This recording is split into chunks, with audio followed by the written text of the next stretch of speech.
রথযাত্রা লোকারণ্য মহাধুমধাম, ভক্তেরা লুটায় পথে করিছে প্রণাম। পদ ভাবে আমি দেব, রথ ভাবে আমি, মূর্তি ভাবে আমি দেব, হাসে অন্তর্যামী।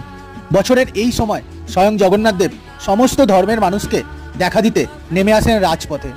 হিন্দু ধর্ম ছাড়া বাকি ধর্মের মানুষের অবাধ নিষেধ থাকে জগন্নাথ দেব মন্দিরে প্রবেশের, কিন্তু এই সময় জগন্নাথ দেব স্বয়ং আসেন সমস্ত ধর্মের মানুষকে দেখা দিতে রাজপথে। অবশেষে বহু প্রতীক্ষিত সময়ের অবসান। আজ রাত পোহালেই কাল শুরু হবে 4 ধামের এক ধাম পুরীতে রথযাত্রা। আর সেই রথযাত্রা উপলক্ষে দেশের বিভিন্ন জায়গা থেকে কোটি কোটি মানুষ এসে জমায়েত হবেন কাল।